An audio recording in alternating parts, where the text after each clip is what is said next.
2025년 10월 22일 수요일 말씀 묵상 함께 시작합니다.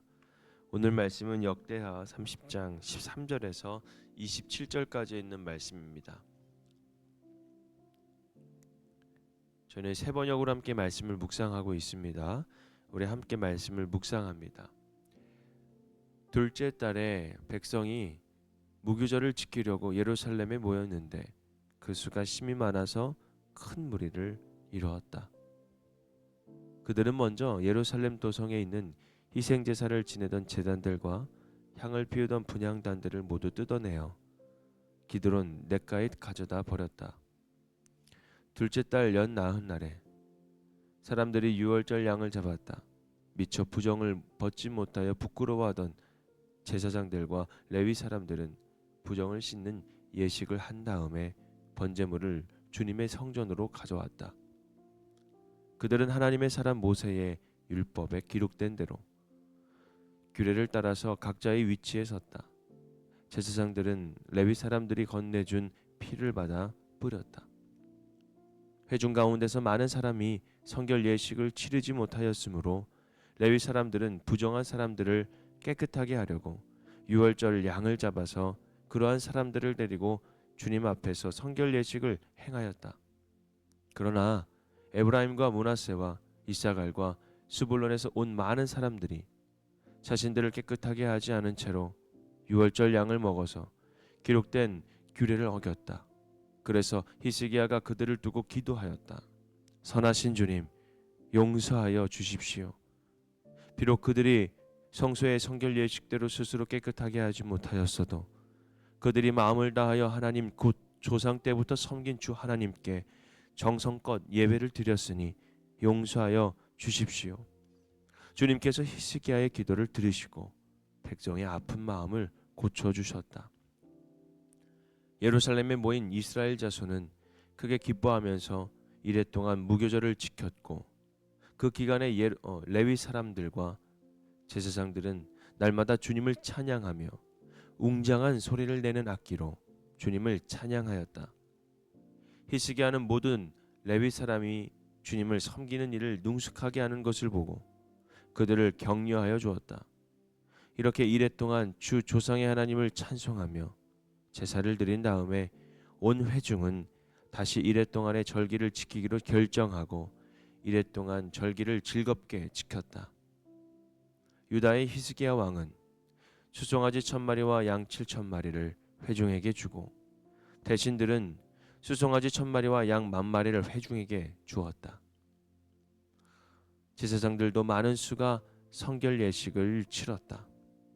유다 온 회중과 제사장들과 레위 사람들과 이스라엘에서 온 모든 회중과 이스라엘 땅에서 온 외국인 나그네와 유다에 사는 외국인 나그네가 다 함께 즐거워하였다.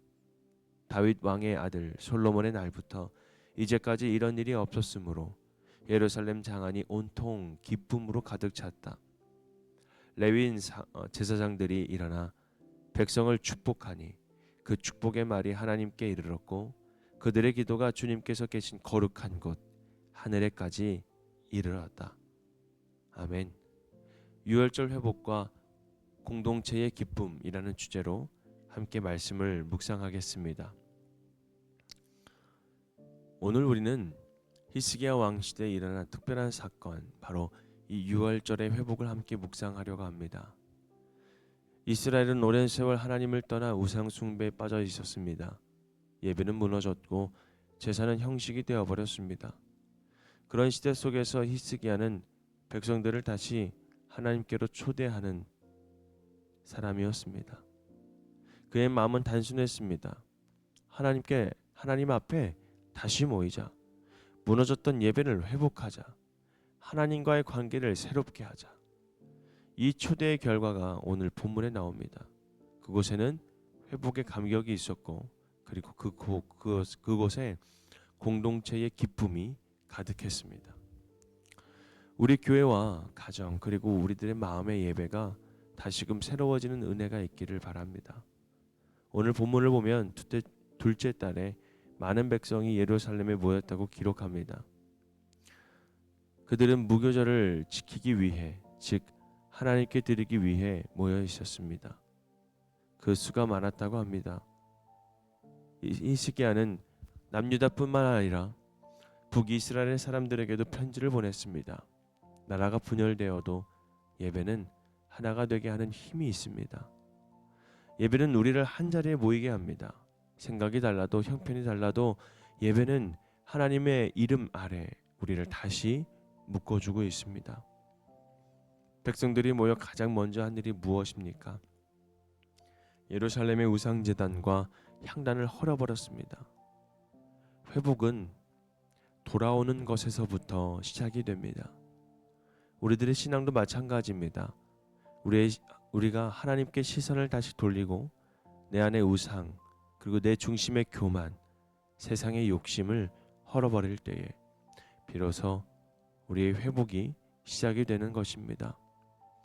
그런데 흥미로운 장면이 나옵니다. 유월절을 지키기 위해 모인 사람들 가운데 율법대로 정결하게 준비하지 못한 사람들이 있었습니다. 그러나 그들은 하나님을 구하는 마음으로 예루살렘에 왔습니다. 히스기야는 그들을 정죄하지 않았습니다. 오히려 그들을 위해 이렇게 기도하였습니다. 오늘 18절과 19절에 있는 말씀에 나오죠. 함께 말씀을 묵상해 볼까요?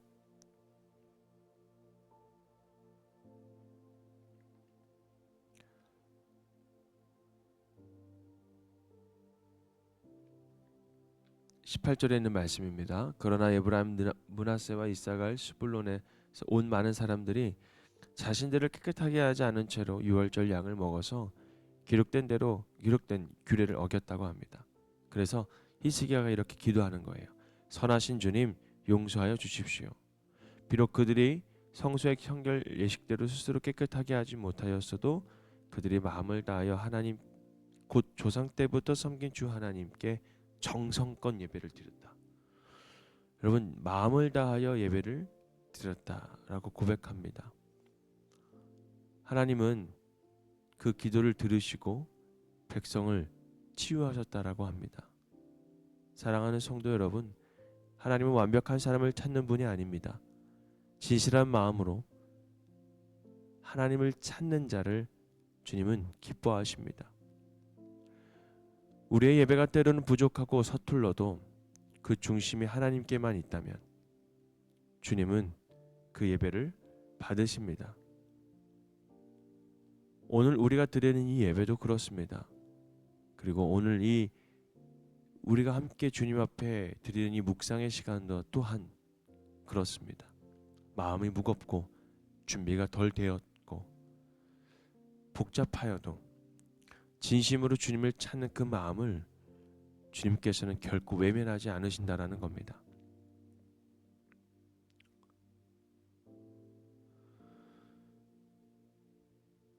하나님은 형식보다 마음을 보십니다. 그리고 하나님은 완벽함보다 진실함을 받으십니다. 그렇기에 예배는 점점 회복이 넘칩니다. 그리고 그 안에 기쁨이 가득하죠.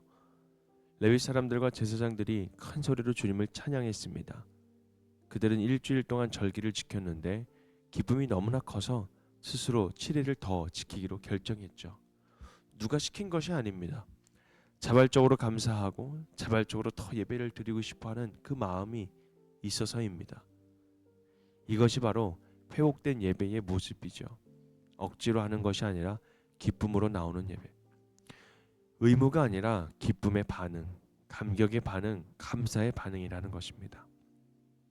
우리의 예배가 이런 하나님의 기쁨으로 회복되기를 원합니다. 예배 자리에 앉아 있을 때 마음이 설레고 찬양의 가사가 내 고백이 되고 말씀이 내 삶을 비추는 감격이 다시 살아나기를 소망합니다. 본문의 마지막은 이렇게 기록합니다.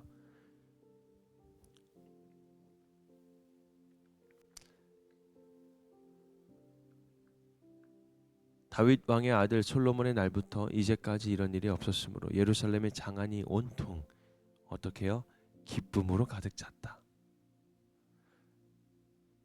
여러분, 하나님께 돌아온 백성들의 예배는 하늘 문을 열었습니다. 제사장들과 레위 사람들이 백성을 위해 축복하자 그들의 기도가 하늘 거룩한 곳에 상달되었다라고 합니다. 하나님이 그들의 예배를 기쁘게 받았다라는 뜻이죠.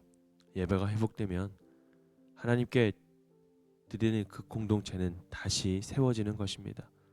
그리고 그 공동체 안에 놀라운 기쁨의 영과 하나님의 놀라운 감격의 영이 우리의 예배를 통해서 하나님께서 직접 부어주신다라는 것이죠.